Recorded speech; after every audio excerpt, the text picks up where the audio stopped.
আসসালামু আলাইকুম, আশা করি ভালো আছেন। তো জিপি সিমের অর্থাৎ গ্রামীণ সিমের ব্যালেন্সটা ট্রান্সফার করে কীভাবে সেটা আমি দেখাবো। আশা করি আপনারা সবাই মনোযোগ সহকারে দেখবেন।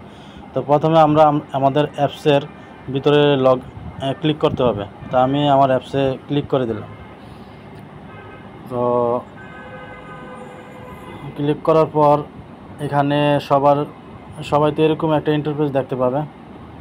তো এখানে আমাদের একটু নিচে চলে যেতে হবে।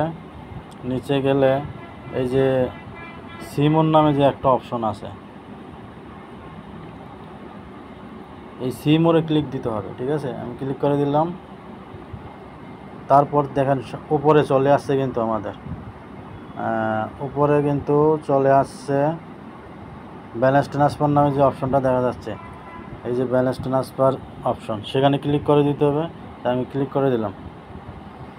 তো এখন এখানে তিনটা ঘর আছে, যেমন এন্টার রিসিভ নাম্বার, যে নাম্বারে আপনি টাকা পাঠাবেন, অ্যামাউন্ট ট্রান্সফার, এখানে কত টাকা পাঠাবেন সেই সংখ্যাটা, ইন্টার পিন, এখানে এলো পিন।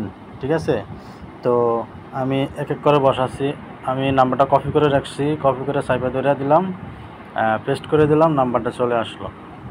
তারপরে আমি 100 টাকা পাঠাচ্ছি, 100 টাকা পাঠাবো, 100 লিখলাম।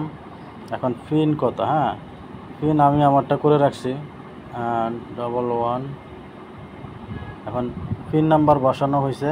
এখন কি করতে হবে, এখন এই যে ট্রান্সফার বাটন আছে, ট্রান্সফার বাটনে ক্লিক করলেই কিন্তু কি আমার টাকাটা ট্রান্সফার হয়ে যাবে।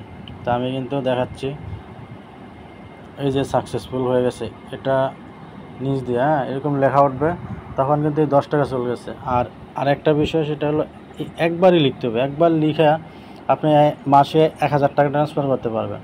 একবার লিখাই, যেমন আমি একটু আগে 100 টাকা পাঠাচ্ছি, তারপর আবার ট্রান্সফার বাটন দিলাম, আবার 200 টাকা চলে গেল, আবার দিলাম 300 টাকা চলে গেল, তারপরে দিলাম 400 টাকা চলে গেল, আবার দিলাম 500 টাকা চলে গেল।